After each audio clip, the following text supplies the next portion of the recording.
వాళ్ళు ఫంక్షన్కి, మూవీ ఫంక్షన్కి నన్ను పిలిస్తే నేను తప్పకుండా వస్తానని చెప్పి రాయచోటికి వెళ్ళడం జరిగింది. వెళ్ళి ఆ రోజంతా నేనంతా అక్కడ టైం స్పెండ్ చేసి ఈవినింగ్ ఫంక్షన్ చూసుకొని అక్కడ ఆ ఫంక్షన్లో కూడా నేను మాట్లాడడం జరిగింది. తొక్కుదామని చూస్తున్నారని. ఎందుకురా వీడు ఆడియో ఫంక్షన్కి వచ్చి ఇది ఒక ట్రైలర్ టీజర్ లాంచ్కి వచ్చి ఒక మంచి మూవీ ఫంక్షన్కి వచ్చి ఎందుకు ఇది అన్నాడు.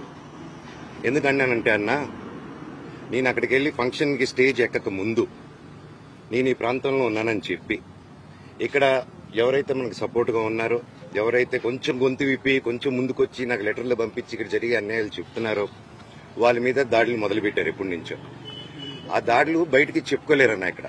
ఎందుకంటే ఎన్నో కోట్లు పెట్టి వాళ్ళ పొలాలు కొనుక్కొని కొంతమంది ఇక్కడే వాళ్ళ పొలాల మీద బిల్డింగ్లు కట్టుకొని ఎన్నో కోట్లు ఖర్చు పెట్టి లోన్లు తీసుకొని బిల్డింగ్లు కట్టుకొని వచ్చే డబ్బు మీద, వచ్చే ఫీజుల మీద, వచ్చే హాస్టల్ రెంట్ల మీద బ్రతుకుతున్నారు.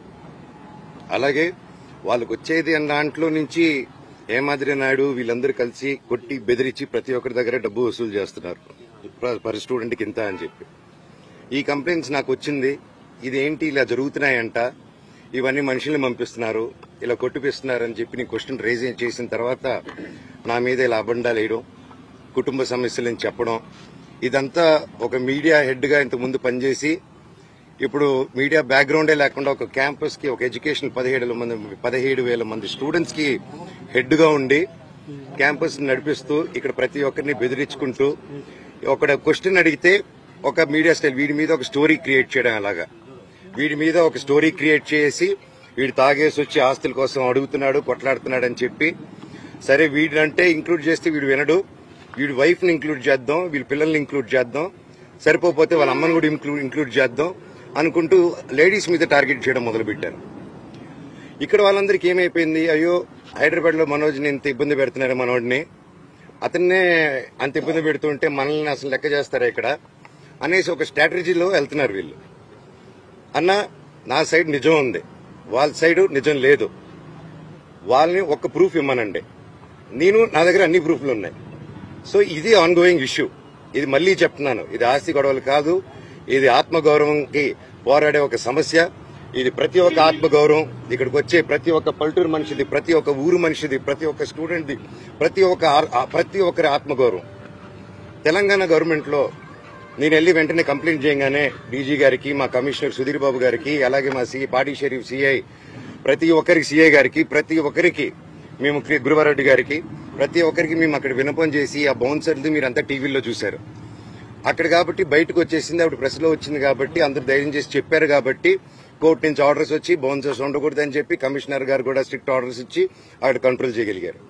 నేను లాస్ట్ టైం ఇక్కడికి వచ్చినప్పుడు, గొడవలకు వచ్చినప్పుడు నేను క్లియర్ గా చెప్పాను, సిఐ గారికి, డిఎస్పీ గారికి క్లియర్ గా చెప్పాను, సార్ ఇలా ఉందంటే వాళ్ళు ఇమీడియట్ గా యాక్షన్ తీసుకొని కంట్రోల్ చేశారు అప్పుడు ఇష్యూని. దానికి నిజంగా thank you very much sir, immediate గా రెస్పాండ్ అయినందుకు.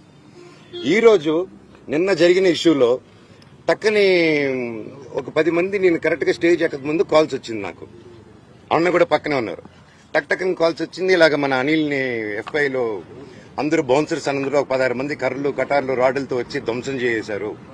ఎందుకంటే కొద్ది రోజుల క్రితం ఈయన మన క్యాంపస్ లో ఉన్నప్పుడు వినయ్ గారు పలువురు చాలా మందితో అదే హెడ్స్ తో కూర్చొని అందరూ హాస్టలర్స్ కూర్చొని చెప్తూ ఉంటే నిలబడి, సార్ ఇక్కడ టెర్రరిస్టులు లేరు, పిల్లలే, ఇంత బౌన్సర్స్ ఎందుకు సార్, వాళ్ళు కొంతమంది బౌన్సర్స్ రాత్రి అయితే తాగేస్తున్నారు, ఇక్కడ గొడవలు చేస్తున్నారు, దయచేసి వాళ్ళతో ఇవి అవుతుంది, ప్రొఫెషనల్ సెక్యూరిటీ గార్డ్స్ ని పెట్టండి సార్, ప్రొఫెషనల్ ఆర్మీ వాళ్ళని పెట్టండి సార్, ఆల్రెడీ ఆర్మీ వాళ్ళు కొంతమంది ఉన్నారు, ఇంకా పూర్తిగా వాళ్ళని పెట్టి డిసిప్లైన్ గా ఈ అలవాట్లు నేను వాళ్ళని సెలెక్ట్ చేసి పెట్టాలి ఇంతమంది స్టూడెంట్స్ ఉన్నప్పుడు.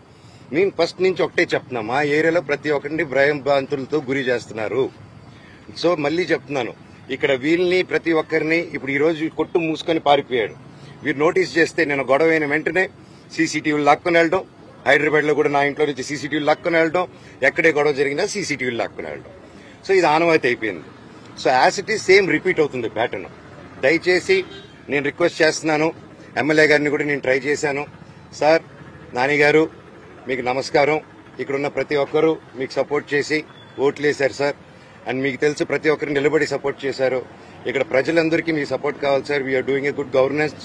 ఇక్కడ కూడా ఈ సమస్యలు మీ దృష్టికి తీసుకొస్తున్నాను, తీసుకొచ్చి ఇక్కడ మన వాళ్ళకి ప్రతి ఒక్కరికి సేఫ్టీ కలిగండి సార్, అంతే. ప్రతి ఒక్కరికి మీరు ధైర్యం ఇవ్వండి, నేను అడిగేదాన్ని ఏమి ఇవ్వకండి, వాళ్ళకి ధైర్యం ఇవ్వండి. ఇలా పోలీస్ సిబ్బంది ఉంది, మీరున్నారు, గుడ్ గవర్నెన్స్ ఉందని నిన్ను నమ్ముతున్నాను. అది కూడా ఇక్కడ ప్రజలు నమ్మేలాగా చేద్దాం మనం. గత 5 years గా, గత కొద్ది సంవత్సరాలుగానే వీళ్ళని 3-4 years గా అసలు ఎలా ఉందంటే 3 years బ్యాక్ ఇలా లేదండి. ఎప్పుడు నాన్నగారు ఇది చూసుకున్నంత కాలం ఇది ఇలా లేదండి. ఆయన 10 మందికి హెల్ప్ చేయాలని స్టార్ట్ చేసిన క్యాంపస్ 3 years నుంచి ఏమైందో తెలియదు. ఎందుకు ఇలా ఎవరు మేనేజ్మెంట్కి వెళ్ళిందో ప్రతి ఒక్కరికి తెలుసు మీకు. సో దయచేసి please look in to it. ఈ బౌన్సర్స్ అంతా ఎండ్ చేయండి. ఇది వీళ్ళకి కూడా దెబ్బలు తగిలింది. ఇప్పుడు ఆయన ప్రాణభయాలతో ఆఫ్ చేసుకుని ఆయన ఎక్కడికో వెళ్ళిపోయాడు. ఆయనకు కూడా ఫోన్స్ వచ్చి బెదిరింపులు జరిగాయి. ఆయన కూడా కొట్టిన తర్వాత ఇదంతా అయిన తర్వాత క్యాంపస్ లోకి తీసుకెళ్లి వాళ్ళందరూ బెదిరించారంట. ఇక్కడ కొంతమంది కూడా దెబ్బలు తగిలింది. పిల్లలు కూడా భోంచేస్తున్న పిల్లలు వీళ్ళన్నీ జరిగేటప్పుడు పిల్లల ముందు ఇవన్నీ చేస్తే ఏరియాలో ఇంకెంత భయపడతారండి. ఇది కేవలం ఇంటిమిడేషన్. ఇది అంతం చేయాలి. దయచేసి మీ అందరూ రిక్వెస్ట్ చేస్తున్నాను. అలాగే విష్ణు గారు, వినయ్ గారు కూడా ఈ విషయాన్ని సీరియస్ గా తీసుకొని దయచేసి ప్రేమను పంచండి. ప్రేమతోనే డీల్ చేద్దాం. అంతా మనమంతా ఒకటి, మనంతా ఒక కుటుంబం.